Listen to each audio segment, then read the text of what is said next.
welcome back to Chow with Jiao. I'm Katie and today we're making Wuxi Paiku or Wuxi Ribs in the Instant Pot.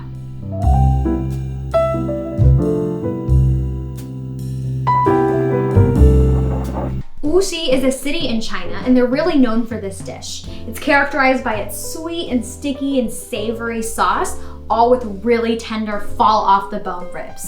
So today what we're starting off with is some ribs.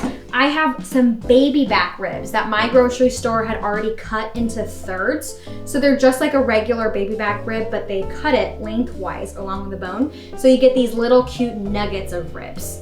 If you don't happen to have that, you could get spare ribs, St. Louis ribs, or baby back ribs and ask your butcher to cut it for you if your grocery store didn't happen to have that. Now we're using baby back ribs because they're a little bit more tender, but if you wanted it meatier, you could get the spare ribs. But they're all delicious. It'll be great no matter what. So we just want to cut it into these little bone chunks. So each piece has one little bone inside. And we want to toss all of these ribs into some boiling water. So the reason we do that is we want to draw out the impurities and make sure our bones and meats are nice and clean before we start tossing them in the braising liquid. After about 4 or 5 minutes, they're looking like they're ready. You can tell they're ready because they're brown all over and there's some impurities in the water. Definitely don't want to use that water. We're just going to want to dump that out. And now these ribs are good, ready to go, and we're going to get our Instant Pot ready as well. So I just want to click saute and let it get nice and hot. I'm going to start off with some olive oil or vegetable oil, and then we're going to toss in our aromatics. I've got a couple slices of ginger. As always, I like to keep my peels of my ginger on. I just scrub it really well. And then we're also tossing in a good handful of some scallions. Scallion whites and scallion greens right in there. Give it a little toss. Smelling good. Now, this Wuxi Paiku is characterized by its sweetness, and so we're using some yellow rock sugar.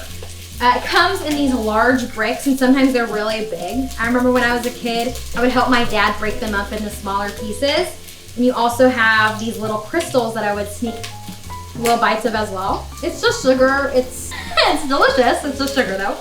But we're gonna toss in about 50 grams, so like a good brick. It's gonna make our ribs nice and sweet. I'm gonna just saute this around and wait for our ginger to get nice and brown.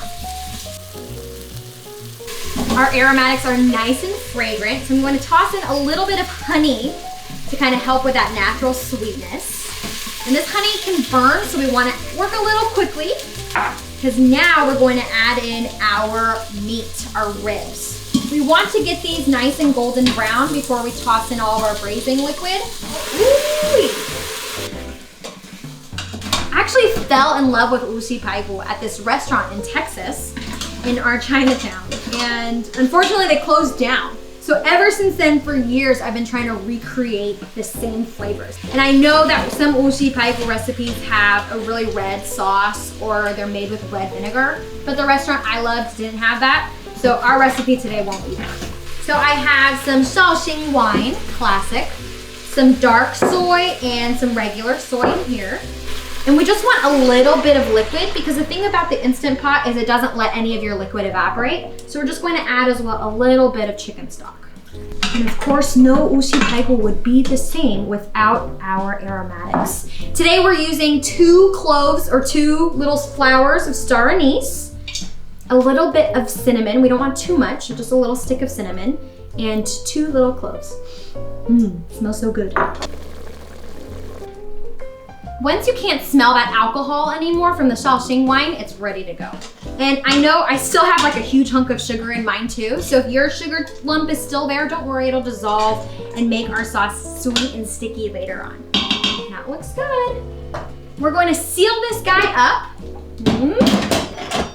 and cook him on the meat setting, for 15 minutes. I've just let this vent for a couple of minutes. It smells amazing and it looks so good, but it's not ready yet. I'm scooping out the meat and the ribs and putting them in a different bowl.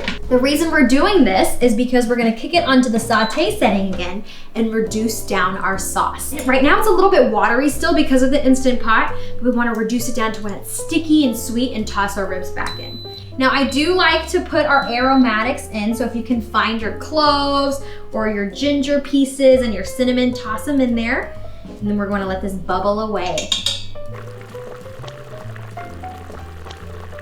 It's been about 4 or 5 minutes and I can tell my sauce is ready because when I pull my spatula through it, the sauce doesn't rush back in. It's nice and thick and glossy. So I'll turn it off.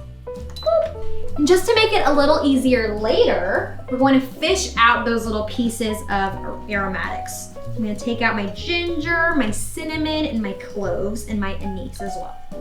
Now our last step is to get these ribs back in the pot and get them covered in that gorgeous sauce.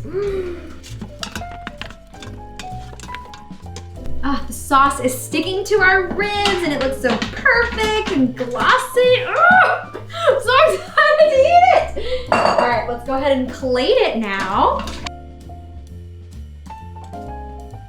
Oh, it looks so good. Okay, I'm just gonna dig in here with my little fingers and chow down. This guy looks pretty. Oh my goodness. Fall off the bone, finger licking delicious. Oh, this would be perfect with some rice or some veggies. Mmm. Sweet, but savory. Mmm. So good. Thank you so much for watching and Happy New Year. We want to especially thank our new subscribers and welcome to Chow with Jiao. Can't wait to keep cooking with y'all, and we love interacting with you in the comments, so please let us know what you loved and let us know if there's anything else you'd like to see. But thanks so much for watching Chow with Jiao, and we'll see you next time.